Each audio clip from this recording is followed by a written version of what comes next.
damu ya Yesu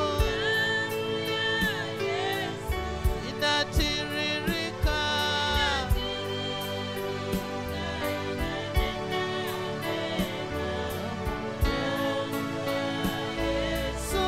damu ya Yesu, damu ya Yesu inatiririka.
redemption, Redemption, redemption. redemption in the blood of the Lamb.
Somebody you can clap to Jesus. Hallelujah. Kwa hakika tuko tu mbele za Bwana, tunahitaji tu rehema zake. Ningelipenda tu kuwasihi wale wapo tuko nyuma, tusonge tu kumbele tafadhali, katika jina kuu la Yesu Kristo. Tusonge tu mbele. Hata nilikuwa naomba tu wenye tuko huku tuketi tu hapa hivi nyuma, itakuwa vyema, ili kwamba yule na videographer kichukue iwe sawa. Tukue tu hapa katikati kwa utukufu wa Yesu.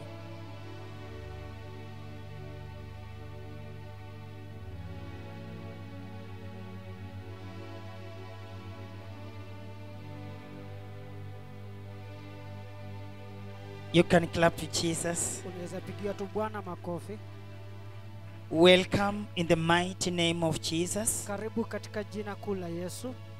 This is Vihiga West Emuhaya region. Hii ni Vihiga Magharibi na Emuhaya, eneo la Emuhaya. The entire region night vigil. Eneo lote la Vihiga mkesha. Mkesha wa eneo lote la Vihiga na Emuhaya. So before we continue, kwa hivyo kabla tuendelee, we would like to introduce ourselves, ningependa tujitambulishe, because we have 12 altars in this region, kwa sababu tuko na madhabahu 12 katika hili eneo, and we hope all the sheep of Christ are here, na tunatumaini kondoo wote wa Kristo wako mahali hapa, and the pastors na wachungaji. So kwa hivyo let us to recognize the senior pastors that are in the house. Tunataka tutambulishe wachungaji wakuu ambao wako katika nyumba. Just take a step and come and greet us. Chukua tu hatua na ukuje utusalimie. And tell us whom you come with from the altar. Na utuambie nani umekuja naye kutoka kwa madhabahu yako. Amen. Amina.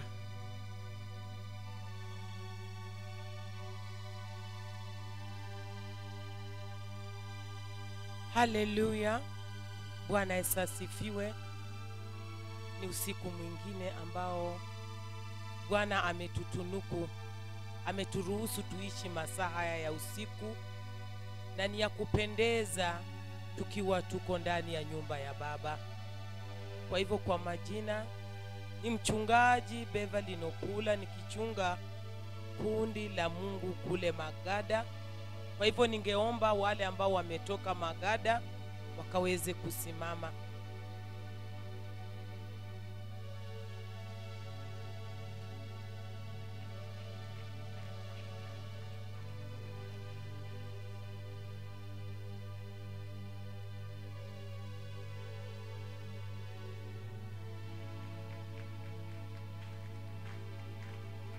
Hallelujah. Hallelujah. Bwana Yesu asifiwe.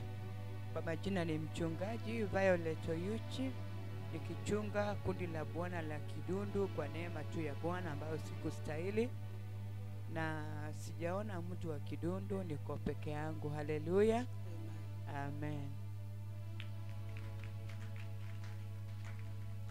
Bwana Yesu asifiwe. Ni mchungaji Cantus Daniel kwa neema ya Bwana Esibuye Altar. Sijui kama kuna yote wa Esibuye, naona mmoja. Amen. Barikiwe. Amen. Bwana Yesu asifiwe. Naitwa Pastor Francis Onguko kutoka Kima Altar, na kwa neema ya Bwana ameniwezesha nikakuja leo. Niliwa mobilize, but hadi sasa bado tunawangojea. Amen. Bwana Yesu asifiwe. Mimi ni Pastor Joyce Caleb kutoka Huipanga. Hata mimi nilitangaza huzuni yangu Jumapili iliyopita, ilikuwa kwamba watu tunatembea na Pastor Liana. Nilikuwa naambia sasa anaenda, sasa nitabaki peke yangu. Ni neema tu ya Mungu. Amen. Barikiwe. Hallelujah. Bwana Yesu asifiwe. Naibu askofu mkuu na waangalizi na mwangalizi wa eneo na waangalizi wachungaji na kondoo wa Bwana. Haleluya. Kwa majina ni Pastor Jane Akumbi na hudumu katika madhabahu ya Serulo kwa neema ya Yesu Kristo. Ikiwa kuna mpendo yote ametoka Serulo, tafadhali naweza kusimama. Nimeona watatu. Asante sana. Mungu wa amani awabariki. Haleluya. Haleluya. Wale wanatoka Vihiga Main, from Vihiga Main Altar, wenye wamekuja from Vihiga Main Altar, nasa simama tu.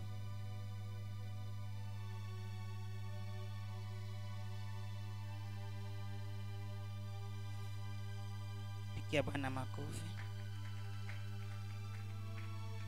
Petha ni Wemelabi 0. Shile Makaha. Shile simama. Pigia Bwana makofi 1. Siembero.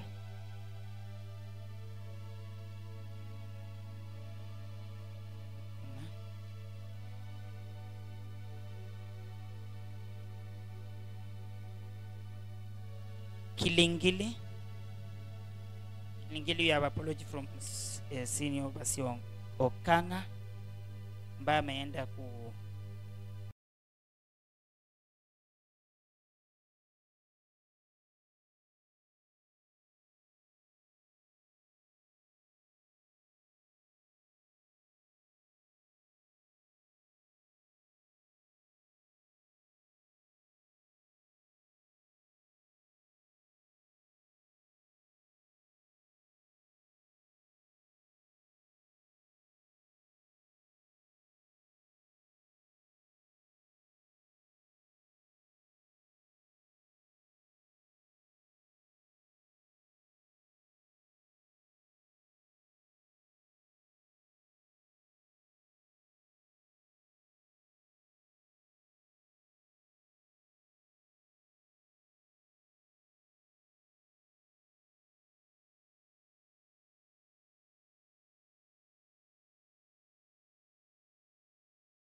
I'm reading NIV and the title there is say the armor of God.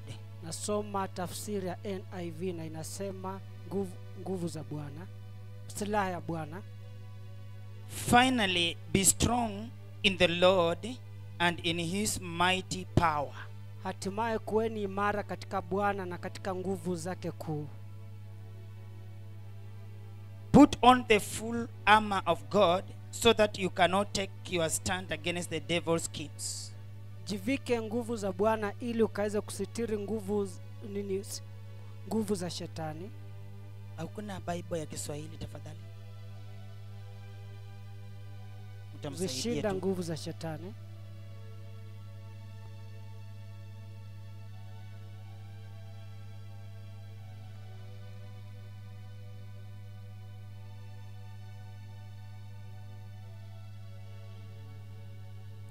Verse number 11, put on the full armor of God so that you can take your stand against the devil's schemes. Vaeni silaha zote za Mungu mpate kuweza kuzipinga hila za shetani. Verse 12, for our struggle is not against flesh and blood, but against the rulers, against the authorities, against the powers of this dark world, and against the spiritual forces of evil in the heavenly realm. Mstari wa 12, kwa maana kushindana kwetu si juu ya damu na nyama, bali ni juu ya falme na mamlaka, juu ya wakuu wa giza hili, juu ya majeshi ya pepo wabaya katika ulimwengu wa roho. Therefore put on the full armor of God, so that when the day of evil comes, you kwa sababu hiyo you may be able to stand your ground, and after you have done so, everything to stand. kwa sababu hiyo twaeni silaha zote za Mungu mpate kuweza kushindana siku ya uovu, na mkiisha kuyatimiza yote kusimama. Stand firm then, with the belt of truth buckled round your waist, with the breastplate of righteousness in place. Basi simameni hali mmejifunga kweli viunoni na kuvaa dirii ya haki kifuani, na kufungiwa miguu utayari tupatao kwa injili ya amani. 16. In addition to all this, take up the shield of faith, with which you can extinguish all the flaming arrows of the evil one. Zaidi ya yote mkiitwaa ngao ya imani, ambayo kwa hiyo mtaweza kuizima mishale yote yenye moto ya yule mwovu. Take the helmet of salvation and the sword of the Spirit, which is the word of God. Tena ipokeeni chepeo ya wokovu na upanga wa Roho ambao ni neno la Mungu. And pray in the Spirit on all occasions with all kinds of prayers and requests, with this in mind. Be alert and always keep on praying for all the Lord's people. Kwa sala zote na maombi mkisali kila wakati katika Roho, mkikesha kwa jambo hilo na kuhudumu katika kuwaombea watakatifu wote. Hallelujah. Hallelujah. That's why tonight we are gathered here in this kesha. Ndiposa usiku wa leo tumekusanyika mahali hapa katika mkesha wa leo, in this dark world, katika huu ulimwengu wa giza, full of temptations, ambao umejaa majaribu sana, full of attacks, ambao umejaa mashambulizi, full of wickedness, ambao umejaa maovu. And we just gathered here, na tumekusanyika mahali hapa, we are equipped here, tumejazwa mahali hapa in this night vigil, katika mkesha wa usiku wa in this leo, prayer kesha, katika huu mkesha wa siku ya wa for the maombi, battle, kwa ajili ya vita. at this hour. Na katika lisaa hili You can see we have called the entire region for this kesha. Unaweza ona eneo lote katika mkesha wa leo. We expect, tulitarajia, to find more than 500 members. Tulitarajia kupata zaidi ya watu 500. Because only West and Mhaya, kwa sababu magharibi peke yake na Mhaya, we are more than 500. Tuko zaidi ya 500. But tonight, lakini usiku wa leo, the Bible says, Biblia inasema in verse 10, katika mstari wa 10, finally be strong in the Lord and in his mighty power. Hatimaye mzidi kuwa hodari katika Bwana na katika uwezo wa nguvu zake. This means, inamaanisha, the spiritual warfare is not fought with human strength, vile vita vya kiroho havipiganwi na nguvu za kibinadamu, but with the strength of God. Lakini na nguvu za Mungu. Why spiritual warfare? Kwa sababu vita vya kiroho. Kwa nini vita vya kiroho?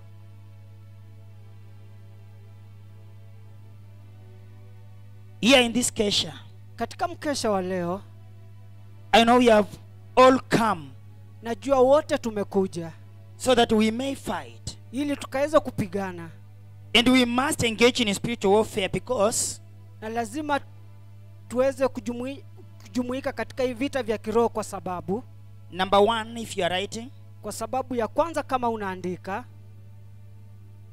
why we must engage in this spiritual warfare, ni kwa nini tuweze kujiingiza katika hivi vita vya kiroho tonight, usiku wa leo. Number 1, ya kwanza, the devil knows his time is short. Shetani anajua kwamba muda wake ni mfupi.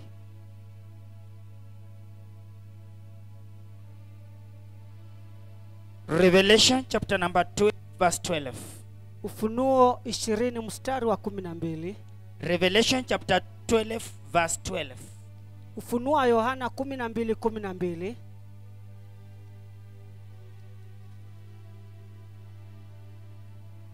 The Bible says, Biblia inasema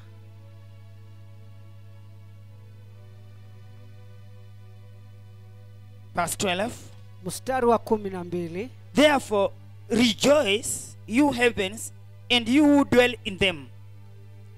kwa hiyo shangilieni enyi mbingu nanyi mkaamo humo. But woe to the earth and the sea, because the devil has gone down to you. Ole wa nchi na bahari, kwa maana yule ibilisi ameshuka kwenyu. He is filled with fury, because he knows that his time is short.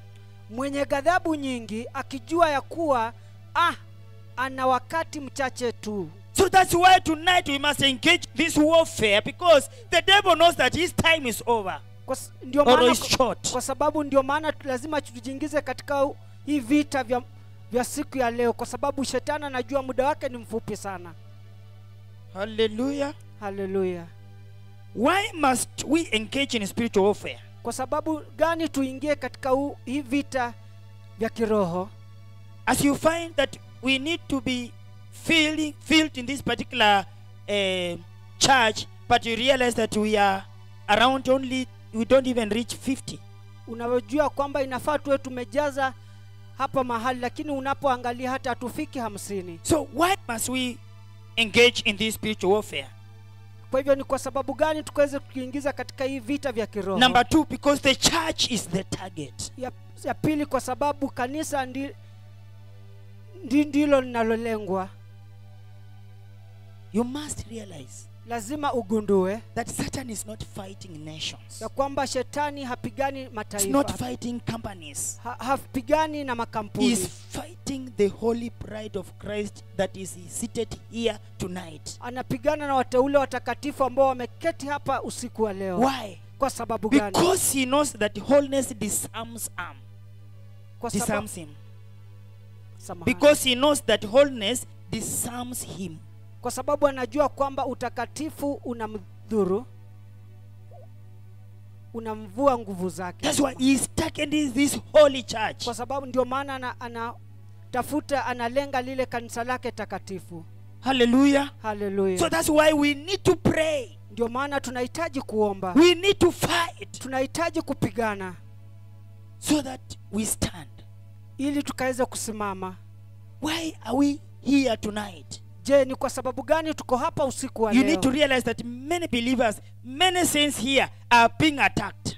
Inafaa ujue kwamba waumini wengi, wanaoamini wengi wanashambuliwa. You realize the day you are here, but there are attacks in our marriages. Unaweza jua kwamba usiku wa leo uko mahali hapa, lakini unapigwa vita katika ndoa yako. There are attacks in our prayer life. Kuna mapigo mengi sana katika maombi yetu. You used to walk very early in the morning to pray. Ulikuwa unaamuka asubuhi kuomba at 3, saa 9. But now you can count how many days have you woken at 3 to pray. Lakini sasa hivi unaweza hesabu ni siku ngapi umeamuka saa 9 ili kuomba. You don't have time to seek the face of God. Hauna muda wa kutafuta uso wa Bwana. He's targeting your prayer life. Anashambulia maisha yako ya maombi. Hallelujah. Hallelujah. So that's why we must wake up. Ndio maana inafaa tuamke. Hallelujah. Hallelujah. Number 3 or number 2? Ya pili au ya tatu. I'd like us to understand one thing. Ningependa tuelewe jambo moja. Before we engage in prayer, kabla tuingie katika maombi, you need to know your enemy. Inahitaji ujue adui wako. You need to know your enemy. Inahitaji ujue adui wako. You cannot fight an enemy you don't understand. Hauwezi pigana na adui ambaye haumjui, haumuelewi. For the Bible says in verse number 12, ndio maana Biblia inasema katika mstari wa 12, for our struggle is not against flesh and blood. Kwa hiyo kung'ang'ana kwetu si kwa damu na mwili. For our struggle, verse number 12, kung'ang'ana kwetu, Ephesians chapter 6, for our struggle is not against flesh and blood, kupigana kwetu, but against rulers, against the authorities, against the powers of this dark world, and against the spiritual forces of evil in the heavenly realm. Biblia inasema kwa maana kushindana kwetu sisi si juu ya damu na nyama, bali ni juu ya falme na mamlaka, juu ya wakuu wa giza hili, juu ya majeshi ya pepo wabaya katika ulimwengu wa roho. We are saying that you must know your enemy. Tunasema kwamba lazima ujue adui wako. Your enemy Adui yako is not your spouse. si mume wako ama mke wako. Your enemy is not your employer. Adui yako si mwajiri wako. Your enemy is not your friend. Adui yako si rafiki yako. From this scripture you find that your enemy, this is the invisible kingdom of darkness. Kutokana na hili andiko unajua kwamba adui yako ni ule ambaye haonekani, yule wa giza ambaye haonekani. Principalities. Mwenye ufalme. Asante. Hakuna interpreter mwingine kusaidia, lakini anajaribu. Powers. Mwenye nguvu. Oh, by the way, Brenda, you can assist kindly. Let us clap to Jesus. They are trying, isn't it? They are trying for the Lord. Thank you, Pastor. Thank you very much.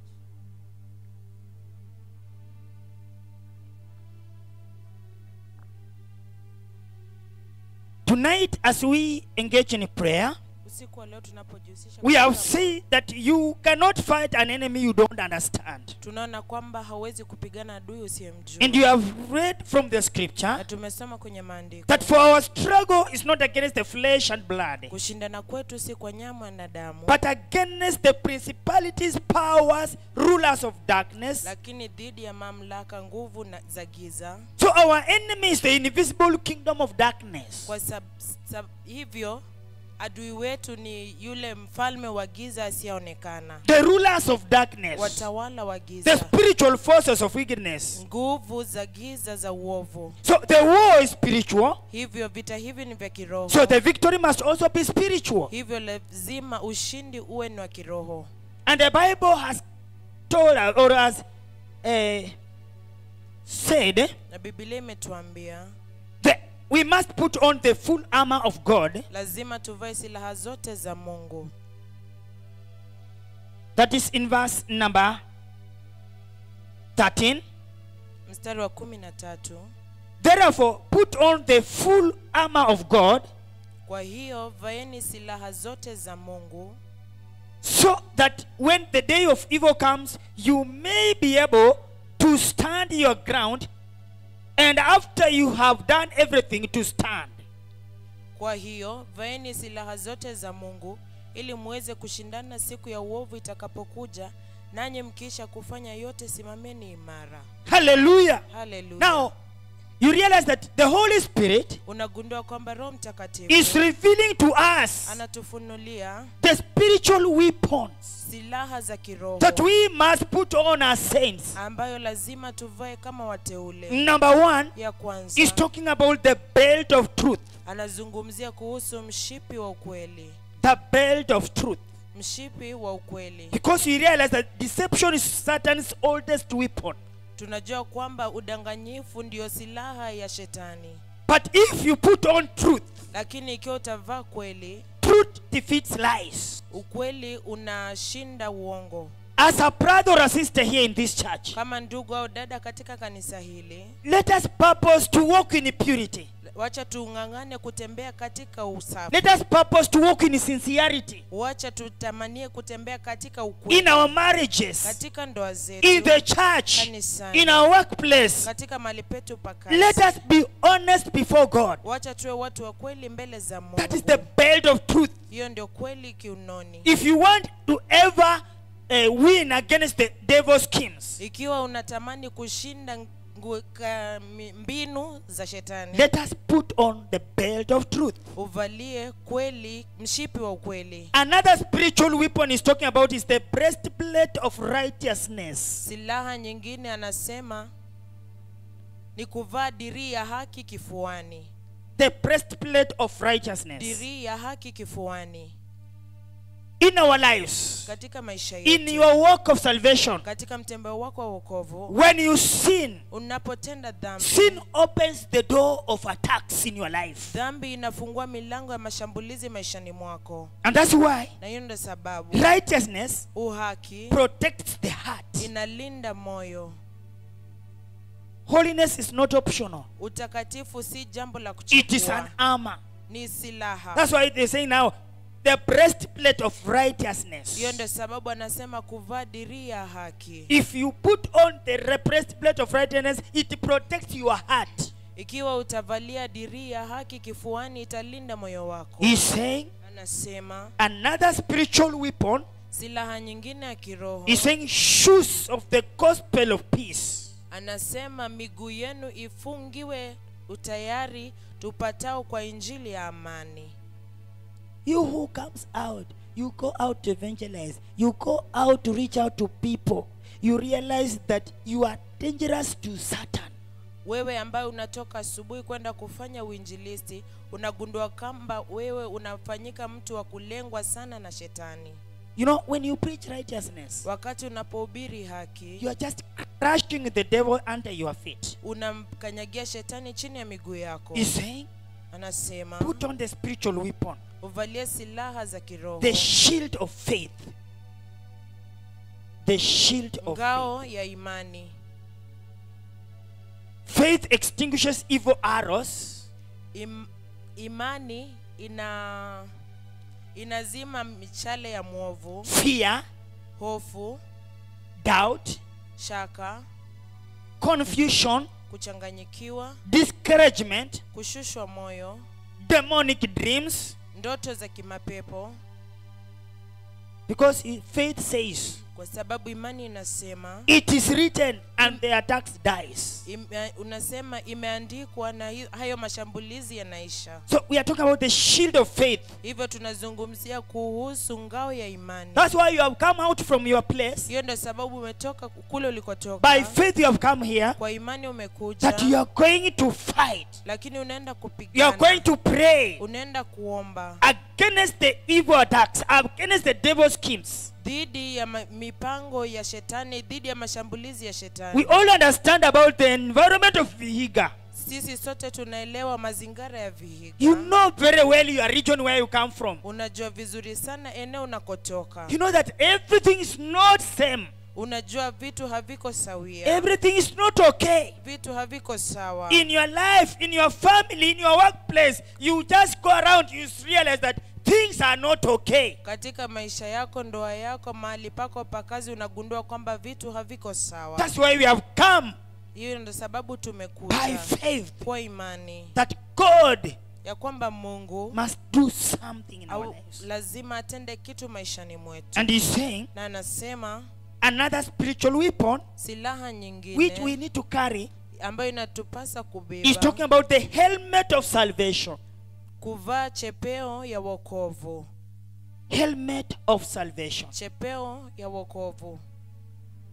When you ask akina overseer Keses, Ukimuuliza mwangalizi Keses, Pastor Jeff, mchungaji Jeff, they take the motorbikes. wanachukua pikipiki, Before they go, kabla they waende put on the helmet. lazima wavalie chepeo. That helmet is for protection Hiyo chepeo ni ya ulinzi against being hard on the head. Maybe if, for instance, they get an accident or whatever. ikiwa watapata ajali au jambo lingine, inaweza kulinda kichwa chao. But spiritually, Lakini kiroho, we are talking about the helmet of salvation. tunazungumzia chepeo ya wokovu. And with this one, Na hili you are guarding your mind. unalinda mawazo yako, Thoughts of lust, zile mawazo ya tamaa, depression, kuwa na msongo wa and mawazo defeat na kushindwa, are battled aimed at your mind.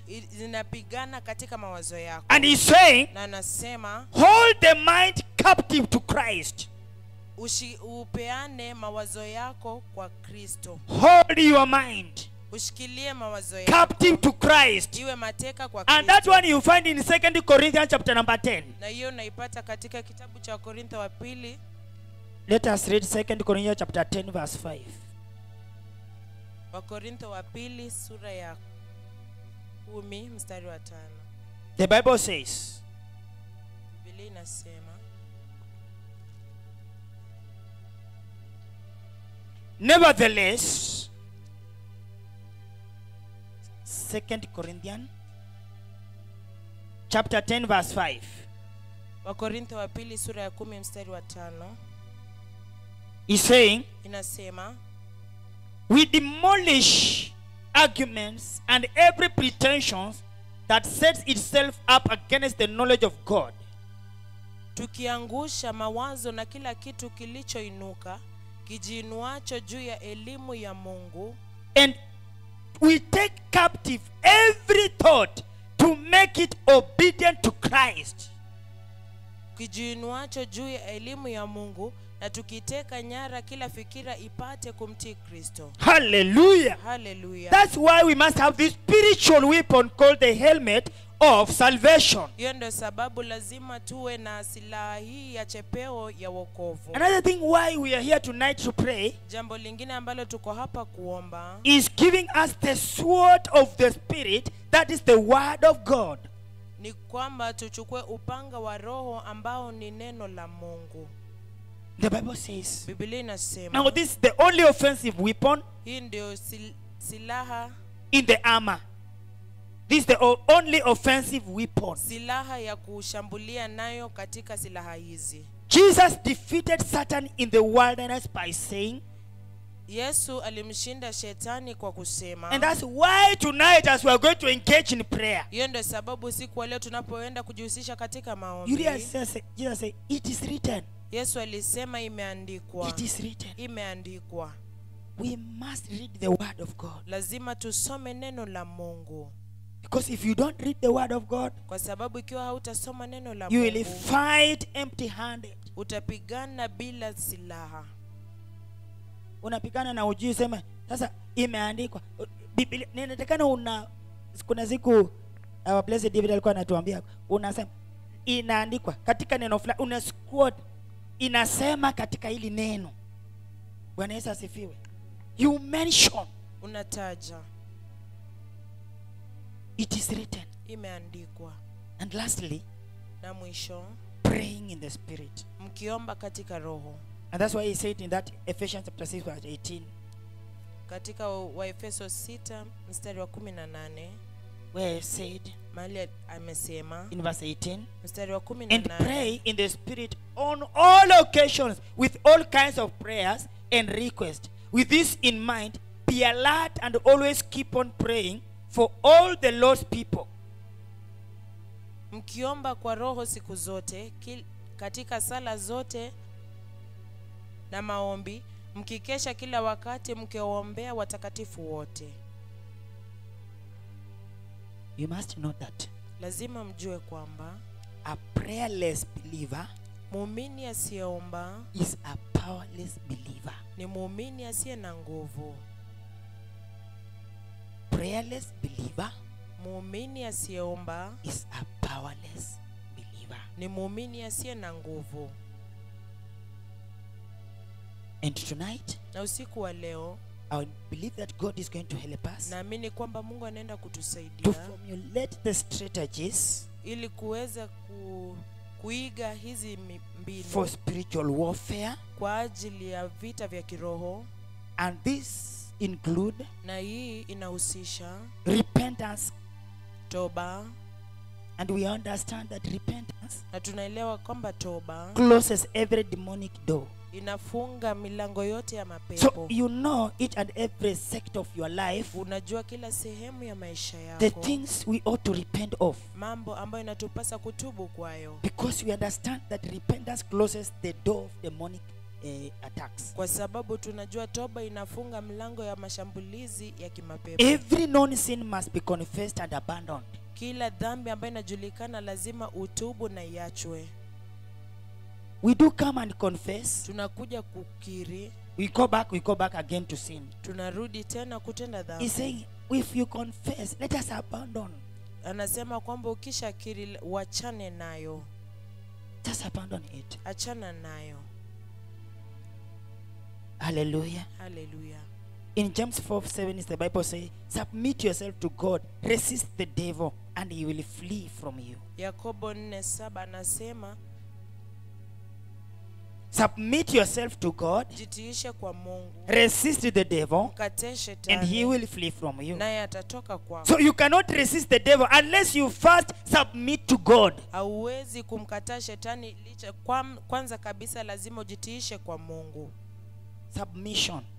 Ujitiishe kwa Mungu. If you are called for kesha, go for kesha. Ukiwa umeitwa kwenye mkesha uende kwa kesha.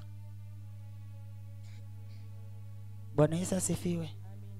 Are we ready to pray? Je, tuko tayari kuomba?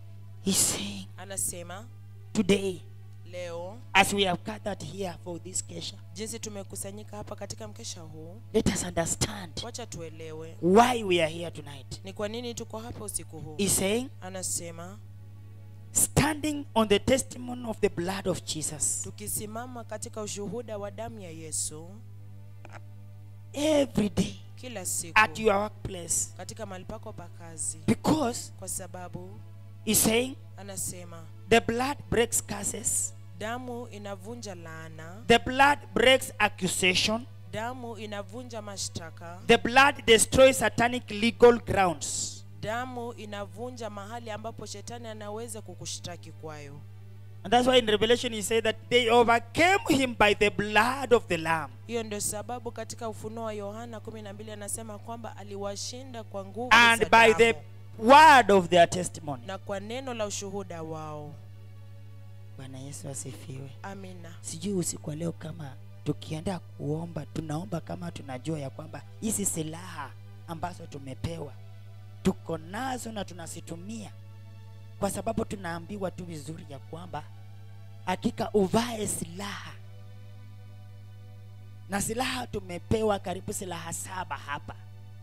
Sasa ni wewe kujihoji ndani ya moyo wako ya kwamba licha kwamba naingia katika maombi, je, ukweli huu ndani mwangu ninaposimama na rafiki yangu na mume wangu na mke wangu na watoto wangu na kanisa na wachungaji, kinachotoka ndani ya ulimi wangu, je, ni ukweli au ni uongo?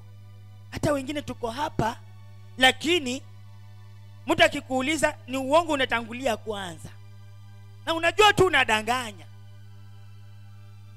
Lies, and the father of all lies is the devil. Utamshinda aje? There's no way we can defeat him Hauwezi kumshinda if lies are just on our lips. ikiwa uongo uko midomoni mwetu. Bwana Yesu asifiwe. Amina. So tonight may God help us. Hivyo usiku wa leo Bwana tusaidie. We have just read this scripture to guide us to know that we come and we are under spiritual warfare. Tumesoma tu andiko hili kwamba tuweze kuelewa tuko katika vita vya kiroho. I know as overseer is coming to lead and guide us, Najua vile mwangalizi anakuja kutuelekeza na kutusaidia. you need us to realize Lazima uelewe and come to our senses na tuje katika mawazo that yetu we should put on ya kwamba lazima all tuvae these 7 spiritual weapons in our hizi lives silaha zote 7 katika maisha yetu for us to be able ili sisi tuweze to win kushinda for Vihiga, kwa ajili ya Vihiga, for our families and our marriages, kwa ajili ya ndoa zetu na familia zetu, for our children, for our workplaces, kwa ajili ya watoto wetu na mahali petu pa and for kazi, the land of Kenya. na kwa ajili ya nchi ya And Kenya. we all understand about this land. Na sote tunaelewa kuhusu taifa hili, The Maker, mightiest, most glorified prophets, manabii wakuu sana waliotukuza wa Bwana even recently they talked about this land. wamezungumzia tu kuhusu taifa And hili, already we have started seeing what is happening. na hivyo tushaanza kuona kinachotendeka. Right now, I was with a person from Kisumu Nimekuwa na mtu kutoka Kisumu testifying that Kisumu, everything already is dry. akielezea kwamba kila kitu tayari And the kimekauka temperature is very high. na nyuzi joto ziko juu sana. So what must we do? Basi lazima tufanye The nini? Lord is calling upon us to repent, Bwana anatuitia tuweze to kutubu, return to Him. tumrudie yeye. Let us not be usual, casual. Tusiwe watu wa kawaida With the Lord. na Bwana. Recently, the Maker prophet reminded us. Hivi majuzi manabii wa Bwana walitukumbusha, You might be here tonight, even this kesha. unaweza kuwa hapa hata katika mkesha huu, But at that time, lakini wakati he will huo tell you, atakwambia I don't know you. sikujui. You say, Lord, Lord. Useme Bwana Bwana, He'll say, atasema I don't know you. sikujui. What is your motive for coming to Kesha? Nia yako kuja kwenye mkesha ni gani? How about your heart? Na je, kuhusiana na moyo wako? Those are the things we need to ask ourselves. Haya ndio mambo ambayo tunapaswa kujiuliza. So may God help us tonight, Hivyo Bwana tusaidie usiku wa leo, that we may come to our senses ili kwamba tujirejelee mawazo and the yetu purpose to repent, na tukusudie kutubu purpose to walk the walk of righteousness, na kukusudia kutembea mtembeo wa uhaki, purpose to walk to please the Lord, kusudia kutembea kumpendeza Mungu, for him to deliver us. kwa ajili ya yeye ili aweze kutukomboa. Because you have just read here, Kwa sababu tumesoma hapa the war that we are wrestling, vita ambavyo tunapigana, our enemy is not your friend you are seeing with your eyes, adui wako sio rafiki yake unayemwona kwa but macho, the principalities, lakini zile falme, the rulers. watawala. We must open our eyes. Lazima tufungue macho yetu. Let us stand up on our feet. Wacha tusimame kwa miguu Even yetu. as we get a number Tunapopata ibada, and welcome Overseer Violet to come tunapomkaribisha mwangalizi Violet kuja to guide us. atuelekeze. I know we have left home Najua tumeacha nyumbani to come before the Lord kuja mbele za Bwana so that he may help us ili kwamba aweze kutusaidia in this prayer. katika maombi He haya, may revive us aweze kutuvuvia as Vihiga, kama Vihiga, so that whenever we come before him, ili kwamba wakati tunapokuja mbele we zake may produce tuweze kuzaa the fruit of repentance. matunda ya toba. You can stand up on our feet. Naweza Please. simama kwa miguu yetu. Let's get the number, and then Overseer Violet is coming.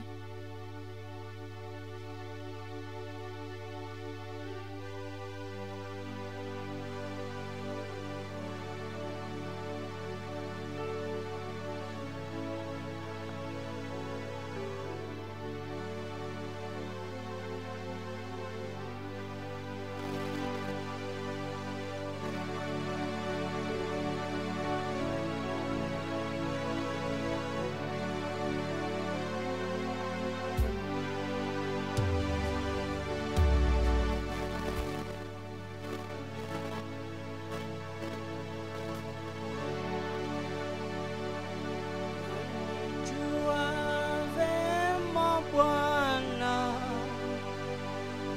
wanijua vema Bwana,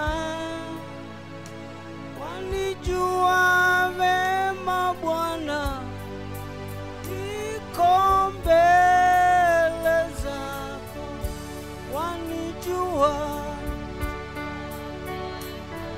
Baba, wanijua Baba, wanijua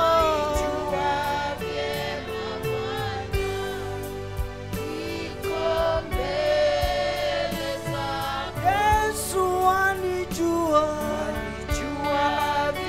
Baba, wanijua Baba, wanijua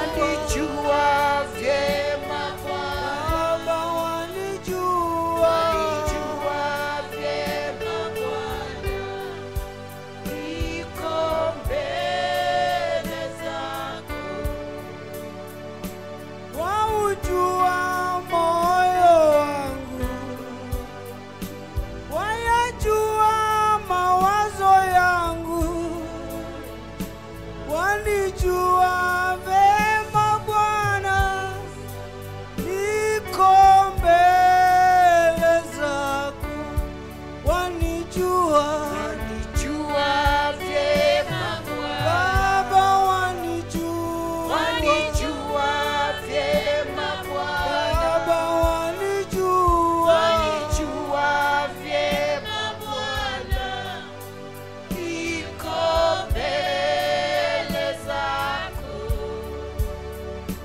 wayajua maisha yangu, wakujua kunena kwangu, wanijua vema Bwana, niko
Baba wanijua, Walijua vyema Bwana. Yesu wanijua, Walijua vyema Bwana.